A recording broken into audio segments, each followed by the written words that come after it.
రాష్ట్ర వ్యాప్తంగా రోడ్ల నిర్మాణానికి చేసిన ప్రతిపాదనలను కార్యరూపం ఇవ్వాలని డిప్యూటీ సీఎం పవన్ కళ్యాణ్ అధికారులను ఆదేశించారు.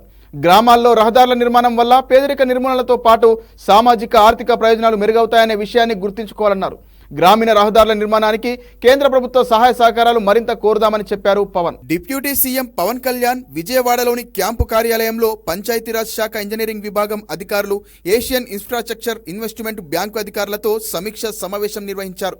ఈ సందర్భంగా ఆయన మాట్లాడుతూ 250 మందికి మించి జనాభా కలిగిన ప్రతి గ్రామానికి రహదారుల అనుసంధానం చేయాల్సిన అవసరం ఉందని తెలిపారు. 2018-2019 ఆర్థిక సంవత్సరంలో మొదలైన ఈ ప్రాజెక్టు ద్వారా గ్రామీణ ప్రాంతాల్లో నాణ్యతతో కూడిన రోడ్ల నిర్మాణం సాధ్యపడుతుందని ఆయన చెప్పారు. నెలకు 200 కోట్లతో రహదారుల నిర్మాణం చేపడితే ఈ ప్రాజెక్టులో పురోగతి ఉంటుందన్నారు పవన్.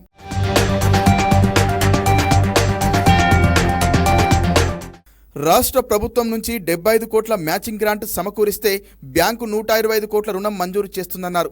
గత ప్రభుత్వం హయాంలో బిల్లుల చెల్లింపులో తీవ్ర జాప్యం వల్ల గ్రామీణ ప్రాంతాల్లో రహదారుల నిర్మాణ ప్రక్రియ కుంటుపడిందని తెలిపారు. ఆ సమస్యను పరిష్కరిస్తే గ్రామీణ ప్రాంతాల్లో ప్రజలకు నాణ్యతతో కూడిన రహదారులు అందుబాటులోకి వచ్చేవని అన్నారు పవన్. ఆంధ్రప్రదేశ్ గ్రామీణ రహదారి ప్రాజెక్టు ద్వారా రహదారుల నిర్మాణం, నిర్వహణ సక్రమంగా సాగేలా చూడాల్సిన బాధ్యత మేం తీసుకుంటామన్నారు. పంచాయతీరాజ్ శాఖ ఇంజనీరింగ్ విభాగం పనుల్లో పారదర్శకతను ఎప్పటికప్పుడు క్షేత్రస్థాయిలో సమీక్షించేందుకు ప్రత్యేక పోర్టల్ అభివృద్ధి చేయాలని అధికారులను ఆదేశించారు డిప్యూటీ సీఎం. ప్రజల నుంచి సలహాలు, సూచనలు స్వీకరించేందుకు వీలుగా ఆ పోర్టల్లో ప్రత్యేక కాలం పొందుపరచాలన్నారు.